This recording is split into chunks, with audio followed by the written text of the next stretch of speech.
Welcome to Kibbe on Liberty. I'm actually in the BlazeTV studios in Dallas, Texas, and I spent the weekend at Ron Paul's 90th birthday party. This special episode featuring some of my favorite people in the world. We're going to talk about what Ron Paul did to change their lives. His legacy is massive. Check it out.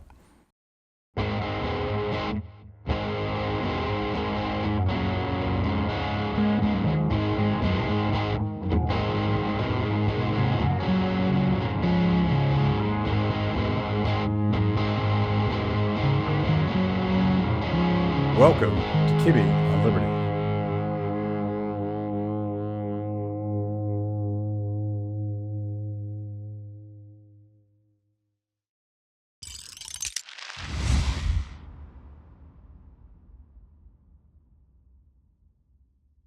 Welcome, everybody. This is the very first time I've done something really live, so we'll see how beautiful this chaos gets. I am at the Ron Paul 90th birthday party in Lake Jackson with my good friend Tom Woods. Welcome, Tom. Matt, a pleasure. And my idea for this is, and we're just going to keep bringing people in, my idea for this is to talk to some of the most important people in the movement about their Ron Paul origin story. Like, how important was Ron Paul to you building out your career as a young educator? Well, my story goes all the way back to seeing a Ron Paul for President Libertarian Party bumper sticker in 1988. And I was 16 and saying to my mother, what does that even mean? Like, I've never heard of this guy. And she tried to explain it to me, but I had him in my mind. Like, I knew who he was. And I knew he'd been a former congressman. And in 1993, I had a chance to meet him briefly. I got a book autographed by him. So by the time he ran for president in 2007, I knew all about him. In fact, I had kind of lost interest in politics around 1996 because Bill Clinton versus Bob Dole. I said, I cannot bring myself to get interested in this, so I just gave it up. But every 2 years, I would check to make sure Ron Paul had been reelected. I had no idea what he was up to. You know, the internet was very much in its infancy in those days. But something about knowing he was still there made me feel better. And election after election, I would find he was still there, he was still there. So for me, when it was announced that he would run for president, I thought, well, this will be interesting because he's very different from anybody else who would be running, and I can't wait to see how it turns out. I couldn't have predicted that people would chant "End the Fed," that there'd be a renaissance of Austrian economics, that all these things would have come out of it.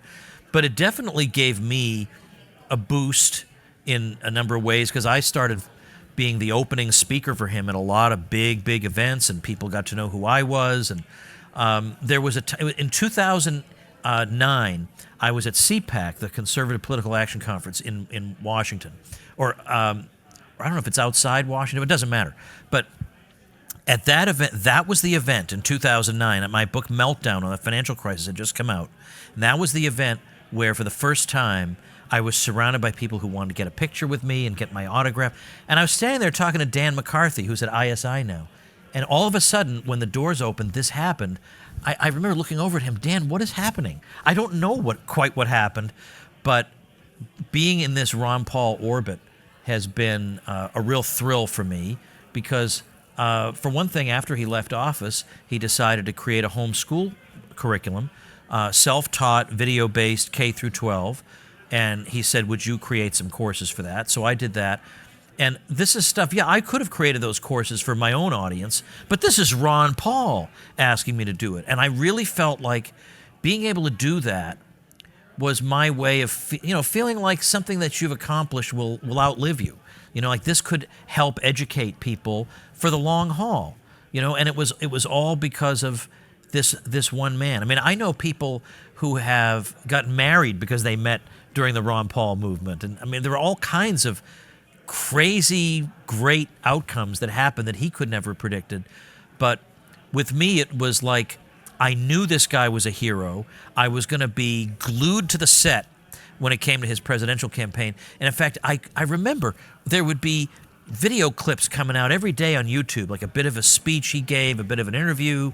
And I would just, I was so unproductive that year because my day would be, well, what's he up to now? What provocative thing has he said now? And so, of course, he didn't win. I understand that. He didn't win. But I think about there are a lot of other people who didn't win. John Huntsman didn't win. I bet nobody listening to this remembers John Huntsman. Duncan Hunter didn't win. No one remembers Duncan Hunter. Who? Yeah, exactly. Yeah. But Ron Paul, so here's an interesting thing. 2008, he released the book The Revolution, and it was like a manifesto of his ideas. And publishers were unconvinced about this because they said, the general consensus of publishers was no one's going to remember Ron Paul after the election, so there's no point in publishing this. Because it came out in April of 2008, he's going to be long gone and forgotten. But there was one publisher, Grand Central Publishing, that said, let's roll the dice on this. And it ended up hitting #1 on the New York Times list. Over at Wiley, the old guard at Wiley said, this will sell 8,000 copies, forget it.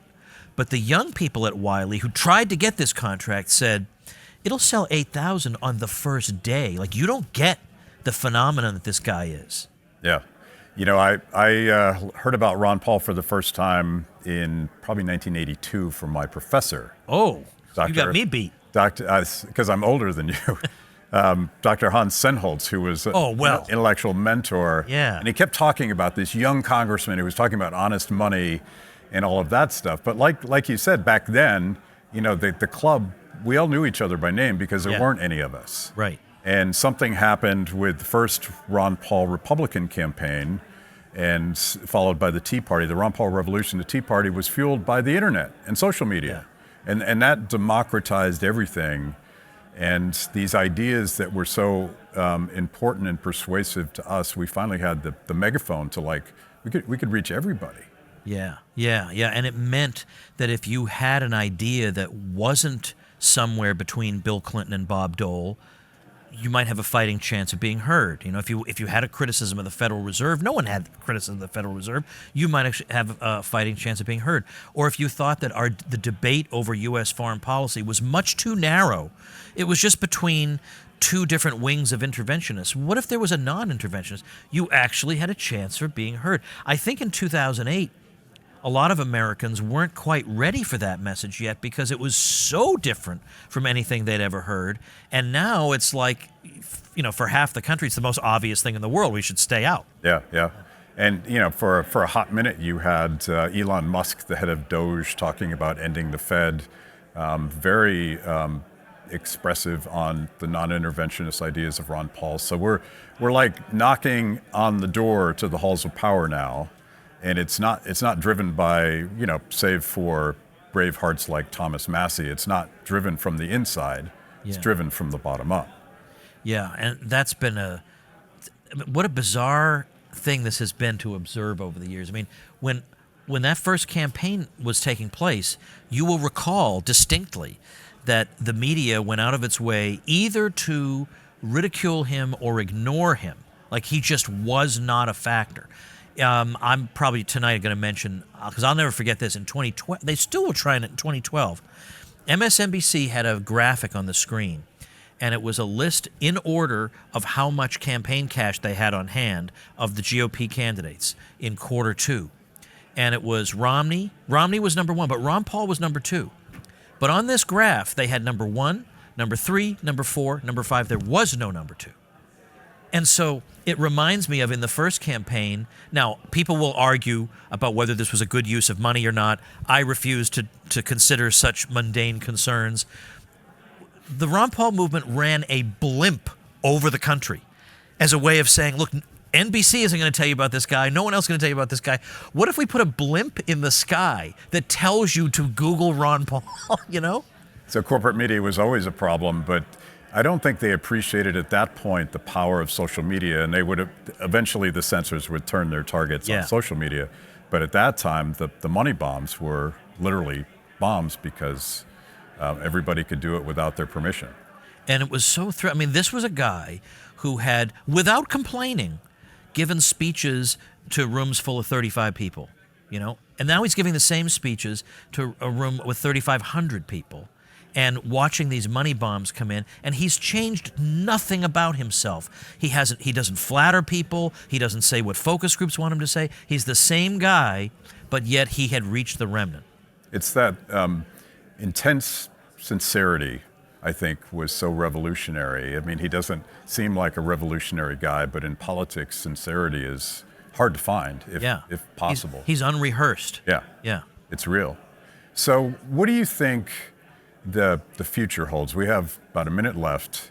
The future holds, because the show, the main stage, was started by a comedian and then a musician, and we have all of these entertainers and persuaders and people that are genuine rock stars in social media. What's next for the Ron Paul legacy? Well, what's interesting now is that a guy like Piers Morgan, who frankly just wants ratings, he wants views, he wants clicks, has realized that people in our orbit bring him exactly that. So he'll do it. So he'll bring them on.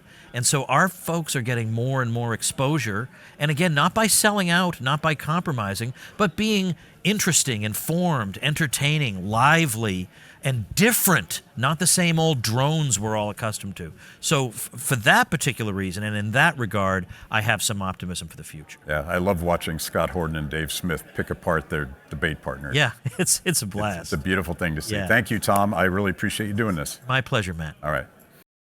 Thank you for joining me today on Kibbe on Liberty and for being part of our fiercely independent audience. Every week, my organization, Free the People, partners with BlazeTV to bring you this show. My guests bring smart perspectives on everything from current events to timeless philosophical debates. If you like what you hear, go to freethepeople.org/KOL and support Kibbe on Liberty so we can continue to produce these honest conversations with interesting people. Now, let's get back to it.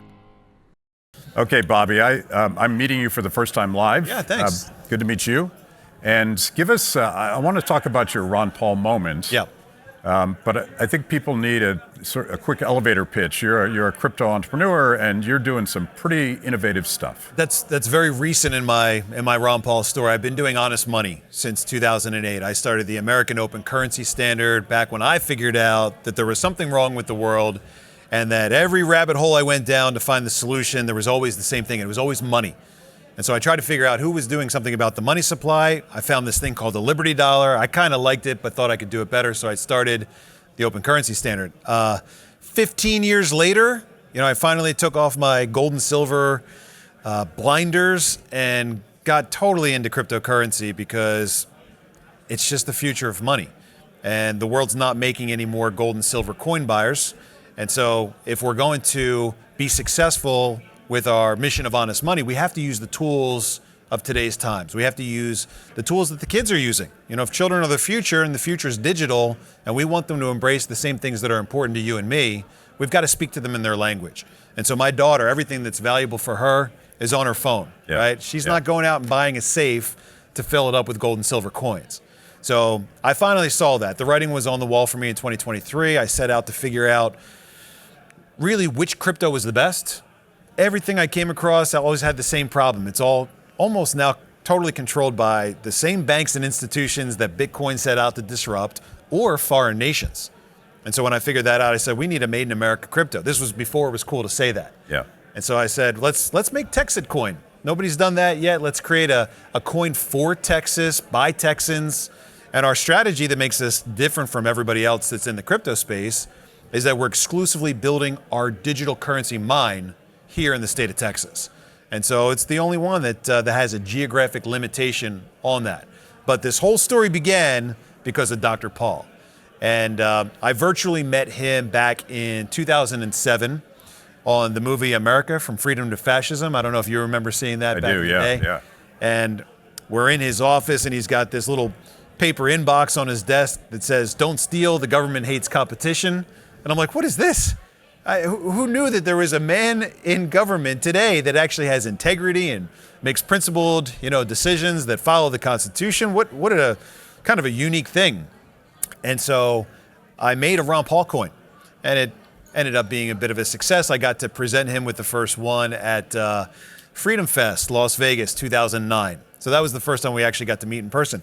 And I was a little bummed out because I thought that the work that I was doing was so important, in the spirit of freedom and liberty, but we didn't really interact much until I got an email in 2012 inviting me to testify in front of Dr. Paul's very last domestic monetary policy subcommittee hearing regarding sound money, parallel currencies, the roadmap to monetary freedom. And I thought that was I thought it was a mistake or something because, I'm doing all this work and we're successful, but, it doesn't seem to be reaching up to those high levels. And I said, okay, I'll do it. And I got to my 5 minutes of fame going in and telling, the federal government exactly what we thought about what they've done to money so far and to stay out of it. Don't legalize gold, don't legalize silver. Just stay out of it because everything you guys get involved with, you have a tendency of messing up, and it would just be better if you left the market alone. We're going to find a way to survive like we always do. So I was having a conversation back then about alternative and complementary currency before most people ever heard of Bitcoin. I wasn't a Bitcoin fan back then because if you come from the world of gold and silver, it's the opposite end of the money spectrum. So that was really important because am able to do what I do today because of that moment in time back 13 years and 5 days ago, where I had an opportunity to present and say what was on my mind, share my story with the world. And it's the same language, it's the same message that I have today. It's just I swapped out the gold and silver horse and buggy for a digital currency rocket ship. And if it wasn't for that moment, that opportunity to speak at that level with Dr. Paul, nobody would take what I'm doing today seriously. And I owe everything that I have today to Dr. Paul for that opportunity and that moment in time that I'll never forget. That's why I'm here today. I wish, as much as I like what Dr. Paul does on the outside, I wish that subcommittee was still doing that work. And I think maybe not enough people were paying attention.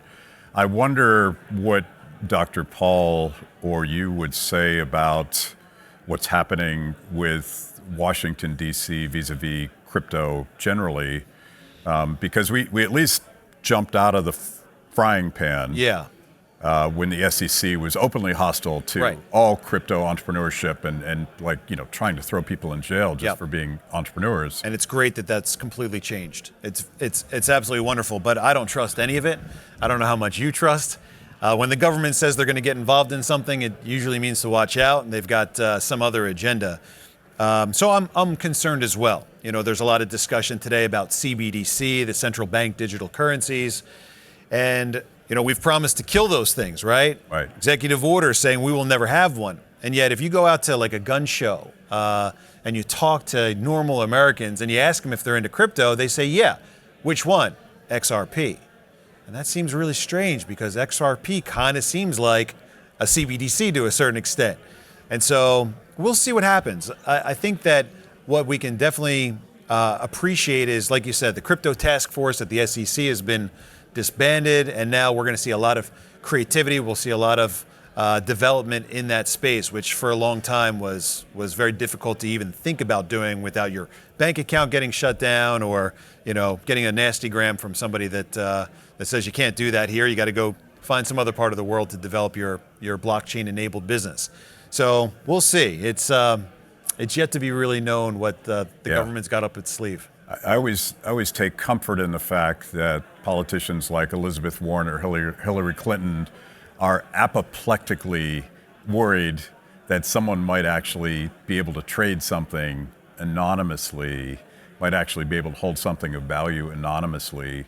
That tells me that this may be the most important strategy for liberty in the future. It is. Is that what you think? It absolutely is. I mean, for the first time in a very long time, hundreds of years, we actually have a currency, a monetary system that is completely transparent. I mean, you said anonymously. Crypto is not really anonymous. There are some privacy coins out there, but with crypto, you're trading, transparency for that anonymity.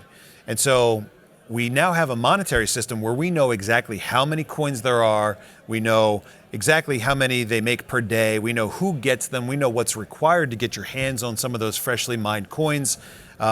We know how easy it is to send them from here to the other side of the world and back without having to go through a central gatekeeper authority. And so we have, I think, what is the most perfect form of money that's ever existed. And that's a big nut to swallow for a lot of people, especially the guys that come from the gold and silver world, where if you can't hold it, if it's not in your hand, if it's not locked up in your safe, then it can't be real. And so it took me 13 years to get over that concept. But the fact that you can perfectly split a crypto coin into thousands of little fragments, the fact that you can it's impossible to make a counterfeit Bitcoin. You know, if I tried to send Bitcoin from my wallet to your wallet and I had fake Bitcoin, it would never reach your wallet. And so to think that that is a currency that's not provided by the government, not provided by a central authority, is a powerful concept. And so what we need to do is we need to educate, we need to really shrug off some of the skepticism and some of the fear that we've had, you know, because crypto is dark web and it was money laundering, it was all of these bad things. But really what we have at the core is this financial technology that puts the control of money back in the hands of us, the people. And I can't think of a more powerful tool to make it possible to continue fighting for freedom and liberty than honest money. It's at the bottom, it's the foundation of all of these things. And that's why it's so important that we have good, honest currency so that we can deal with each other through honest trade, through producers and consumers, outside of the realm of the government and the Fed. Maybe the most important legacy of Ron Paul is turning people on to a philosophy based on sound money and explaining why it was so important for all of the other things we care about. If we hate forever wars, we should care about sound money. They go hand in hand, and that's exactly right. Government crushed by debt, we should worry about sound money. That's what crypto gives us. It's debt-free, sound money. Even Dr. Paul is, still trying to embrace that concept of really is it possible that this digital currency has shed its physical form and yet improved in its terms of being an honest form of money. And that is absolutely the case. It might take you a long time to understand that, to grasp it, but that's what I want people to see. I want them to see what I see, that we've got now powerful tools on our devices, in our hands, that will allow us to take honest money out everywhere fast. All right, Bobby, I really appreciate you stopping by. Nice to meet you. Thanks so much. See you again. Good to see you. If you've made it this far into the show, it means I must be doing something right. Kibbe on Liberty is just one of the amazing products we created for the people. We tell emotionally compelling stories and produce educational videos for the liberty curious. Our award-winning documentaries personalize all things liberty, independence, creativity, hard work, integrity, and perseverance. After the show, check out our work at freethepeople.org. And if you like what you see, donate to support what we do. That's freethepeople.org. Now back to the show. So my idea for this particular show, we're here obviously celebrating Ron Paul's 90th birthday, but we're all his children in one way or another, his intellectual children, his political children, inspired. I just heard from Tom Woods that people that met at Ron Paul rallies are in fact having children, so this is not just a metaphor. But I'd love to hear your Ron Paul origin story. Yeah, so I was interested in liberty at a young age. I thought about running for office in the mid-2000s. And at around the time I was thinking about running for office and really getting excited about going there as a liberty candidate and being a liberty representative in the state house at the time, Ron Paul was running for president. And It's 2008 or 12? This was 08. Okay. So it was so exciting to me to see someone out there representing so many of the principles and values that I believed in, and it's something I'd never seen before. I was still pretty young. It's not like when you're in your 20s, you're necessarily, all that up on politics the way, that I might be today as a person in my middle age. But at that time, I knew that we had not had a candidate like this. If ever, it certainly had not happened in a very long time. Maybe Thomas Jefferson's first run. Right. Right. So it was so exciting to me to have that inspiration out there and to have someone that I could hold up as an example for what I wanted to be. And even though the establishment was coming after him, to me, this was the future of politics. It was Ron Paul. It was someone who was fighting for each of us, who didn't care about the political labels, didn't care about the partisanship. It was more about how can he advance liberty, and he was building hope, and he did it in such a seamless way. He wasn't, in my view, the greatest orator of all time. He was himself. Yeah. He was who he was, and he presented himself as a human being with all the greatness of Ron Paul and also all the flaws. And I think that was beautiful for me as a up and coming legislator.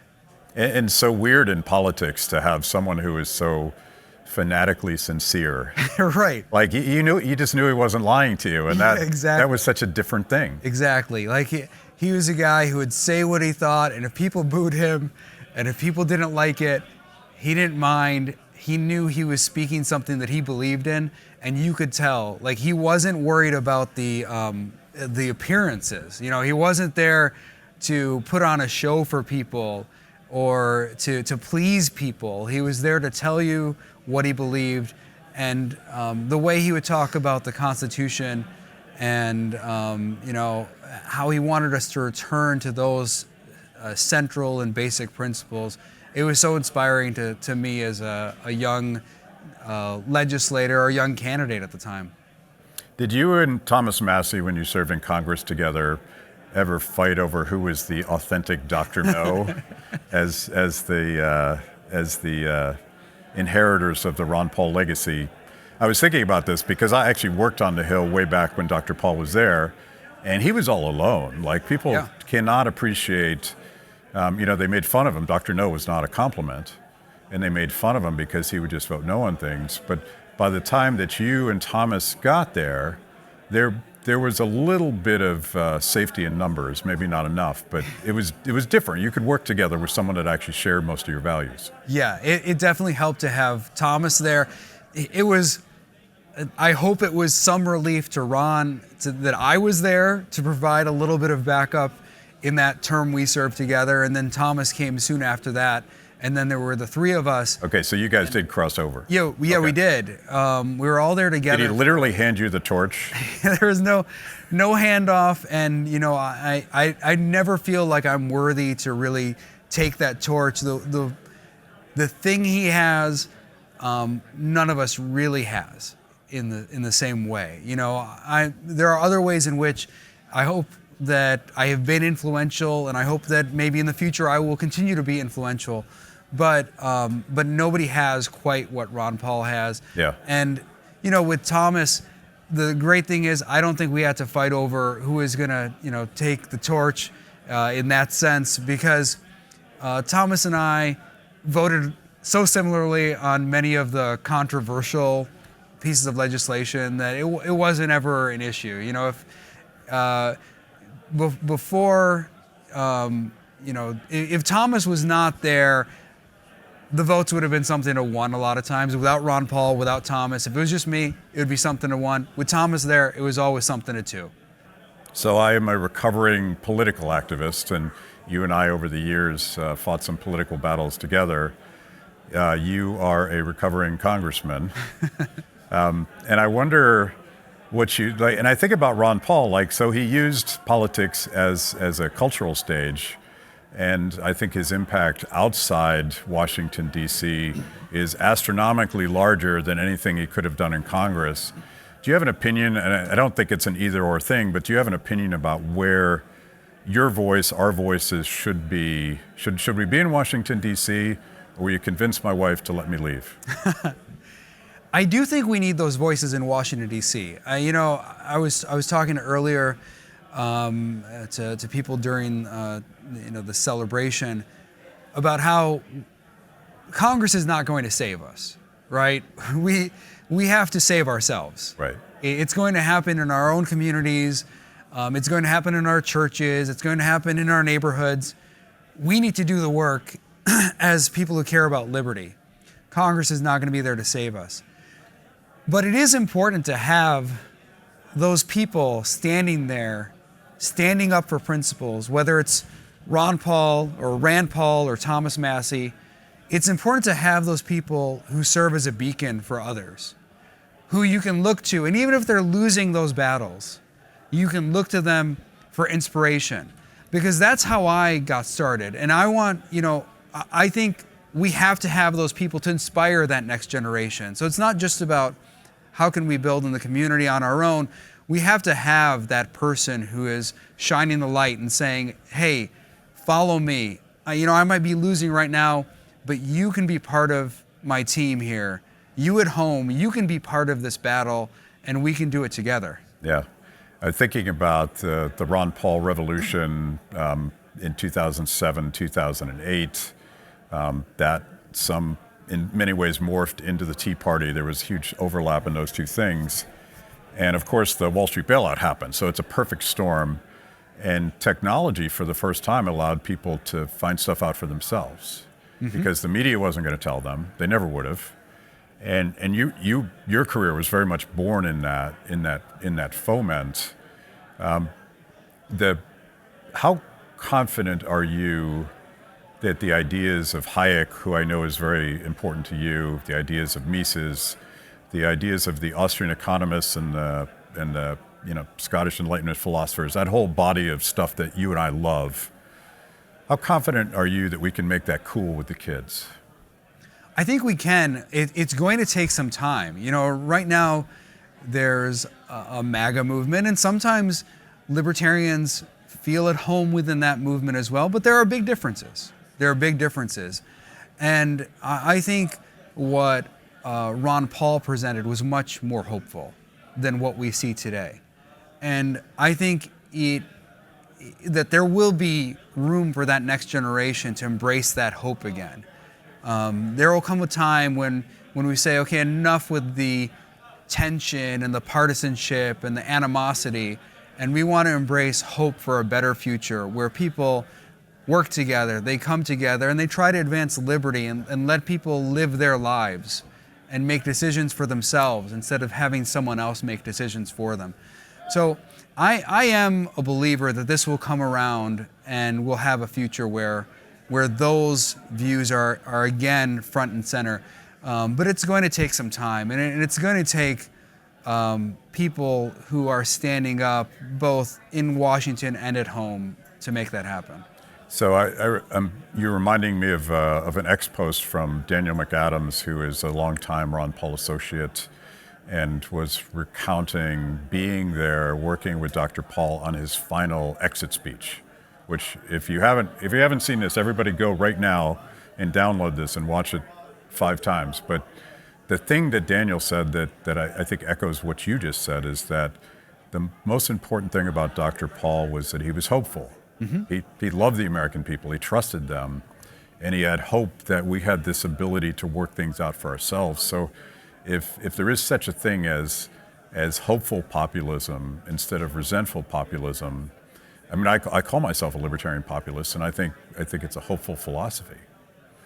Yeah, absolutely. And I think that is the big difference between Ron Paul and a lot of people who talk today. And I think within the libertarian movement, there has increasingly been a bit of negativity and a bit of that, sort of cultural tension that didn't exist, that Ron Paul was not really about. He was reminding us about what was great about this country, what was great about our Constitution, what was great about liberty.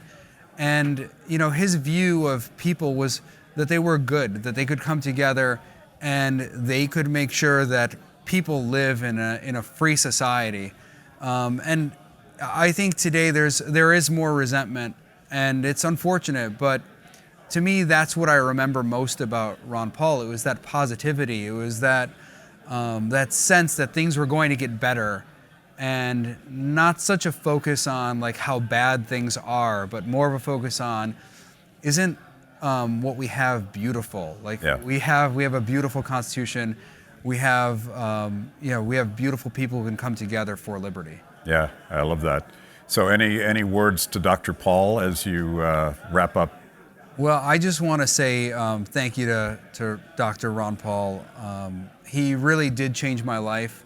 I'm not sure that I would be the person I am. I'm not sure that I would have served in Congress the way that I did if he didn't exist. I mean, he really impacted my life and influenced me and set me on a course and set an example that I think maybe I'll never live up to, but I'll always be striving for it.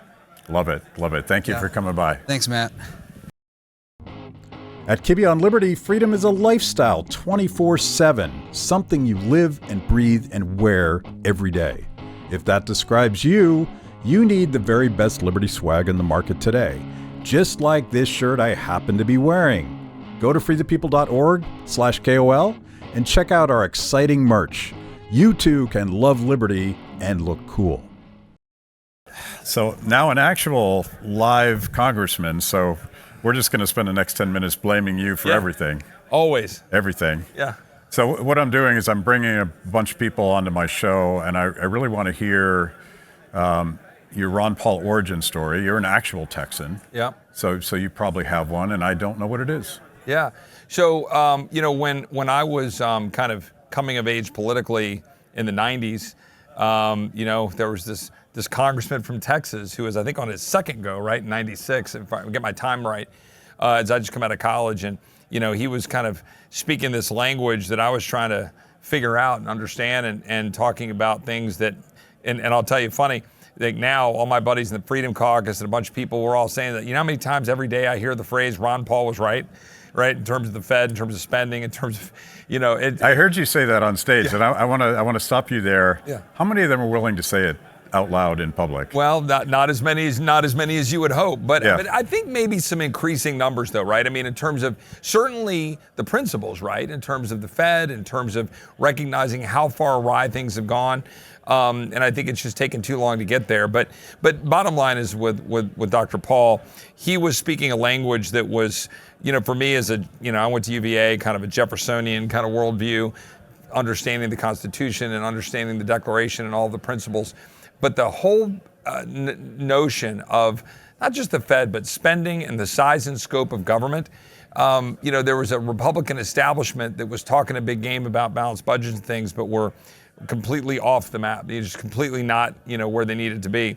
And it all sort of came to fruition for me when I went to the Hill as a staffer in the 2000s. And then I was saying, well, that guy's making sense. And all these guys under the Bush administration, everything else, government's getting bigger. This stuff's crazy. And both in terms of war and interventionist policy, spending, and the entire machine of government, it all started to click for me, particularly in that window of time. Yeah, like the simple logic that Washington hates, that you can't actually borrow $38 trillion unless you can create money out of thin air, should be something that more of your colleagues care about. I do believe that more people today really truly are getting it because it's gotten finally so bad that they don't have any choice but to get it. But I do still think there's a gap for people to understand the connection between that spending and the size and scope of government, and how that by its very nature undermines liberty and it's empowering the bureaucracy that's at war with us. It's not just the Fed and the printing of the money and the inflation, all bad, but you're taking all of that and you're giving life and you're giving license to this massive bureaucracy that then undermines our ability to function and live free. And I think that's at the core of some of the things that I'm actually hopeful about in the current administration, and Russ voted OMB and some of the things they're doing. Some of the stuff that was going on with Doge, a lot of that was there was some shiny object and all that, but a lot of the stuff to try to peel back a lot of the bureaucracy. There is a war going on with that entrenched bureaucracy in a good way. And that is a good thing that I think is a product of what you were just talking to Justin about, going back to Tea Party, Freedom Caucus, MAGA. Where are we now? Like what in populism? All of that is now led to a place where I think there is a proper, effort to undermine the bureaucracy, but the Congress is still catching up. They just never met a dollar they didn't want to spend. And Reagan was right when he said, I think Johnny Carson in the 70s, he goes, every program you put forward should have a tax bill attached to it, not because we're pro-tax, but to make you have to understand that there's no free lunch. Yeah. And the problem is every member of Congress thinks they can just write a check and then not pay for it. So I think it was Tom Woods, or no, it was Justin. Justin Amash mentioned the Ron Paul clash with Rudy Giuliani, and the first time at a Republican debate where someone made, 08. yeah, 2008, made a principled argument for non-interventionism and used this term that the government had always used called blowback, and there was blowback to Ron Paul talking about that. But today you see, obviously your colleague Thomas Massey, Marjorie Taylor Greene, a number of Republicans are more comfortable, and I don't want to talk about a specific war, but more comfortable with the idea that we can't fight all the forever wars forever without destroying us. Like, empires die and republics thrive, and we're looking a lot like an empire now. Yeah, I mean, look, I'll try to do quickly. I'm a child of the 80s, grew up under Reagan, beat the evil empire, communist wall coming down, and then 9/11 happens, right? And so you have this patriotic, let's go get the bad guys. And what happened there at that time, and I was on the Hill as a staffer, and I took a trip to Iraq, a rule of law trip to go see what they were doing over there. And I'm getting driven around everywhere, and I'm like, we're building soccer fields, and we're doing all this stuff, and I'm going, what are we doing? Like this is not a battle to protect our interests. This is an effort to go out and nation build and to do things that are far afield. And it became very clear to me that there was an entire industry, an entire universe built around this that was not good for our national security or, frankly, our spending or our health as a nation. Like right now, for example, our healthcare system, which is brutally expensive and you can't get the doctor of your choice. Insurance companies run it, hospital corporations, Medicare, Medicaid, and the veteran stuff is all off the charts. Well, I voted against it, of course, but a few years back, a burn pit bill, which, we had veterans who were hurt in war. It's like a $600 billion entitlement. Like every one of these things we do dominoes. So back to the intervention. When you have an interventionist policy, when you're going around and doing nation building, when you're in endless wars and endless conflicts, when you have AUMFs that are now 23 years old, literally, the AUMFs going back to 01, 03, Iraq, we still have an Iraq AUMF. Like why? Saddam Hussein's been dead for 17 years or something. So, this is the kind of thing that I think there is a philosophy that is growing that people understand. And I think to his credit, I think President Trump and a lot of people in administration, I think have it bent in this direction. We'll see what happens in Alaska here soon about Russia and Ukraine. Yeah. The mystery to me, and I always felt like perhaps defense spending was the Achilles heel of the Tea Party era, because when push came to shove, if we were trying to balance the budget, if you're trying to eliminate the debt, there were caps on domestic and defense spending, and it was Republicans that undid that deal. So interesting you say that, and you may agree or disagree on what we're trying to do. In part of this whole process going with the Trump administration of what we just did, and there were a lot of elements of the big beautiful bill I didn't like. There were a lot of elements that I think we got some wins, but not debating that. People don't understand fully why we had a defense pot of money in that bill, which I was reluctant, but here was the reason. The reason was we'd kind of lost that ability to break defense and non-defense. So the agreement, which we'll find out in September, how real it is, and this is going to be a big and epic fight, or maybe it won't be. I hope we stand to it. But is that the spending has to stay flat for defense and non-defense this year and going forward. We got to hold that spending down. The idea was to put a pot of money in for modernizing the military, while Hegseth is supposed to be ripping apart the bureaucracy, finding more savings for anything in the future, and then break the back. To your point, again, love or hate the strategy, break the back of what you're talking about. Everything in town is driven by defense spending. Republicans want defense spending, and then they will go to Democrats, cut an unholy alliance deal, and then you get non-defense spending, and then you get bloated supplementals that then snowball. And we're trying to find ways to break the back of that. And there's some in the administration who get that we need to break the back of that, and that's what we're trying to do. I really hope that I get to say happily that I was wrong and you were right on this. I hear you, and look, the right and wrong on this, let's be very clear.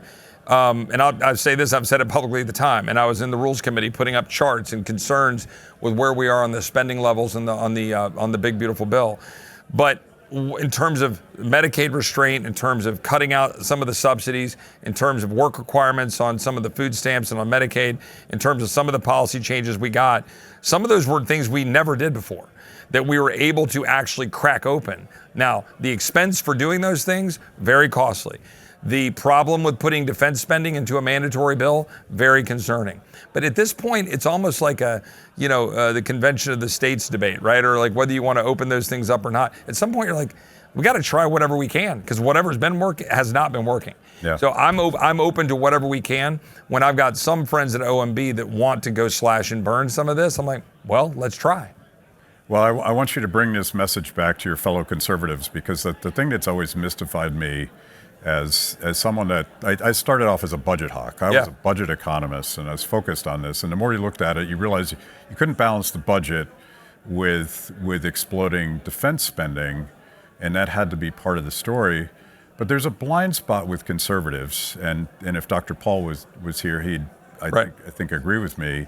For some reason, we will give DoD a blank check, assuming that big bureaucracy wouldn't possibly waste the money, wouldn't possibly grow their empire, wouldn't possibly do things like any other bureaucrat in the health and human services, fill in the blank.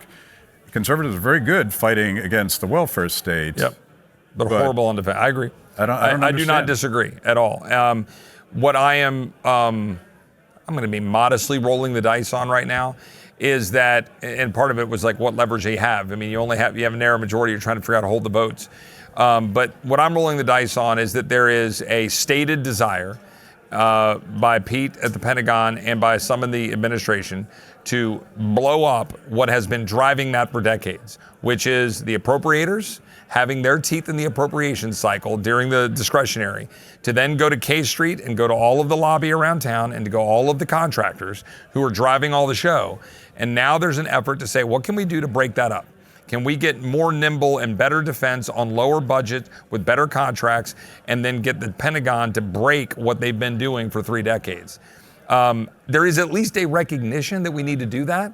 That's a good thing. And that's a product of Ron, and that's a product of you, and that's a product of the libertarian worldview. But just all of us who, in our concentric circles of conservatarian, conservative, libertarian, budget hawk, telling the truth to the American people and telling the truth about what's going on, those things are killing our country. What the medicine is, it depends on who the doctors are, I guess. But that's what we're trying. So since we've gone down this path, do you think there's a way, and I think this is what you're arguing, is there a way to get out of these omnibus, cromnibus, New Year's Eve BS bills that none of you know what's in it until after you pass it? So, somewhat infamously, right, in December, I was fighting against one of those massive bills and against the debt ceiling increase with no actual discernible fiscal restraint. And somewhat notably, that kind of blew up into a public spectacle. And then You felt for a moment what it meant to be Dr. No. Yeah, and that's okay. That's a good thing, right? And I was good with it. I had no problem with it. But that served as the nucleus through the spring of what became, and by the way, what became a big moment when the Budget Committee, when 4 of us killed the big beautiful bill in the Budget Committee, because we were demanding that we get spending cuts commensurate with the tax cuts. So now fast forward, now here we are. Part of the deal was that we're going to have spending at or below current levels. That was the deal. So we better stick to it, or I think there's going to be some hell to pay this fall, and we'll see what happens, CRs, appropriations, all the stuff. The problem we have right now is you got to have 60 votes in the Senate, and there's such disparity and disagreement. It's hard. So my prediction is we end up in CR territory rather than omnibus territory, which is good and bad. Relatively flat spending, but you're not doing your job to do appropriations. But I do think we're going to be able to at least hold that spending down at a CR level and go try to work heading into the next cycle. But we'll see. We got to try. So I'm waiting for Glenn Jacobs. Do you know Glenn? Yeah. Yeah. Go ahead. No. I don't. He's not here. So. No, that's fine. But we can go while we're waiting on Glenn. Yeah, we'll keep going. Want to go another thing? Fire away. Oh gosh. So let's take it back to Ron Paul and his legacy here. No, sure. Before that, I wanted to get a quick update on the floods in the Hill Country. Oh, thank you. How are things going? Yeah, that's great. And it's actually, and I'll tie it back to Ron because of he being such an instrumental part of my view about limited government. And he and I were just talking about this. Proud to represent Kerrville. Floods were terrible. We lost 120 people. 27, those little girls from Camp Mystic.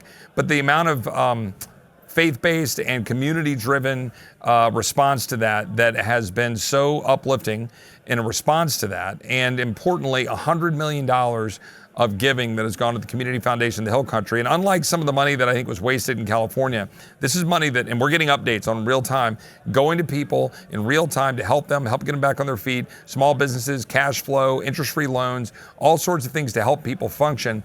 And importantly, the message I've been delivering is the federal government is not an ATM every time there's a disaster, right? We're the 8th biggest economy in the world in Texas. We have 33 million people. We can solve this problem, right? And so I want this to be a model of success of how you respond to tragedy, local action. Yeah, the feds can have a role. If they've got some tools and some planes and some stuff, that's fine. We all agree with that. But they're not supposed to be an ATM. And I think this is a really good story out of a tragedy of how you can rally around as a community and do things the way Texans, Americans are supposed to do it. Help your neighbor, help your friends, do it locally, do it through charity and giving. Stop going to the federal government for a frigging, free check. Yeah, I don't know where that federalism thing came from, because I'm actually old enough to remember when states had that responsibility, and because they had the responsibility, they can't pawn it off. Well, the first thing that happened, I get back to Capitol Hill, and all my colleagues, they were prayerful and thoughtful, and I'm grateful for that. But one of the first things, I had members coming on the floor saying, well, when are you going to get a supplemental? We need to do a supplemental for your people. I'm like, but why? Like, yeah, FEMA might have some dollars there that they were using to do this, but that should be in the hundreds of millions or tens of millions, whatever it is, in response, and then they're done. They come with these, they use it as an excuse to write another big check to grow the bureaucracy so they can go buy more votes at home. And this goes to the heart of the problem. And again, I think we do at least have some new generation of people who get this more, but that old guard in Congress still thinks, write a check, get a vote, write a check, win an election. And that is the wrong way of thinking. Yeah, I can't help but notice that Florida and Texas do a better job responding to natural disasters than, say, California. Aren't you the guy that got in trouble for questioning the blank check to California after the wildfires? Yeah, I was among a few, but yeah, I mean, and I'm trying to be consistent right now. It's like my people were hurt. It was a devastating thing for us, a lot of damage. I mean, it's crazy how bad those floods were, but those things happen. F5 tornadoes happen, hurricanes happen. We have to be ready to be able to deal with those as a people. And look, if we're not going to be serious about this and consistent about it, then we're not being honest with ourselves. And that spending of money, it's as Tom Massey, my good friend, dear friend, and again, we all should be continuing praying for him after he lost his wonderful wife, Rhonda, last year. But he grabbed my iced tea and he put it in a glass. Famously, you've seen that video where he then diluted it with water, showing the impact of what happens when the Fed prints money, and when we've got all the borrowing that we do.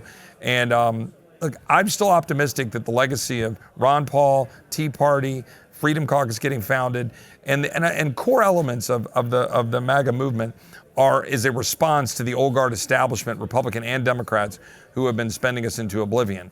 But they haven't found religion yet. I mean, we still, we're still seeking it. There's that Ron Paul hopefulness. Yeah, well, you got to be. Yeah, you have to be, because on any given day you're getting your butt kicked, and can't be fun. It isn't, but it also, look, I mean, part of it is and I've said this to the crowd out there, we've achieved some things. Like I mentioned out there, FISA, right? You say, well, we didn't get the warrant requirement. We wanted FISA, we were fighting for it. We lost it by 1 vote. But what did we do? We kept it to a 2-year reauthorization instead of 5. The old Republican guard would have pushed that out 5 or 10 years. We put a bunch of provisions in there to make it better. Amendments I put in committee and Judiciary Committee to increase liberty, increase our transparency. And now it's going to come up again next April. So we get another bite at the apple. These seem like crumbs, but they're incremental gains against an establishment that's been against the average American. And we're winning some of those fights, and we shouldn't lose sight of all of the work, these events, Ron Paul, all the things we've done that have led to this moment. We get frustrated, and we see things like the big, beautiful bill, and we see the bad. We see more borrowing, and we see spending for good debate and reason. But then remember $1 trillion that we just got out of Medicaid when they all told us 6 months ago, you're not going to touch Medicaid. Well, we did, meaningfully. And we were able to get real reforms put in there, embedded in there, real changes on some of the ACA subsidies, real changes on direct primary care put in health savings accounts. That's a product of all of our fight for liberty. Like I say, I hope you're right. I hope I'm wrong. And I love, well, we'll wrap up I with think this. we're both right and both wrong, but Yeah. that's my view. Well, Yeah. Always, right? Yeah. We lost Glenn Jacobs. I think he's still on stage. Okay. I want to wrap up just by Sure. saying something that I've said to you before. I first met you in 2008 when you were a Hill staffer, and you were one of the few Republican staffers that was willing to work with us on the outside to oppose the Wall Street bailout. Yeah. It was not fun because there was a Republican president. I think Republican House, because I remember John Boehner walking up the aisle with Nancy Pelosi, and like you stuck your neck out, and I really appreciate that. Well, I enjoyed doing it because it was the right thing to do. And I remember being in a meeting with a bunch of Republican leadership staffers, and there was a group of us who were over the Heritage Foundation, and we were cheering because it had failed like 3 or 4 times on the House floor. They were fighting it out, and we were cheering. They're like, "Oh my God, we're going to die." And we're going, "Look, there's not too big to fail. You guys are crazy." But anyway, we were fighting that all as hard as we could. And now all these bailouts, they've had consequences. All of this stuff has added up. We were right. And I think all of these things, although I gather some of the things that you and I both agree have caused problems, let's remember all of the gains that we've gotten in educating people, and that we're demonstrating where we need to go. Some of this stuff was set in motion. And it was set in motion by a boomer generation, frankly, that just started spending a hell of a lot more money than they should.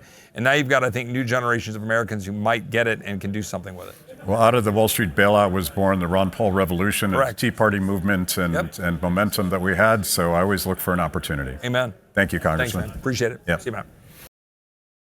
Thanks for watching. If you liked the conversation, make sure to like the video, subscribe, and also ring the bell for notifications. And if you want to know more about Free the People, go to freethepeople.org.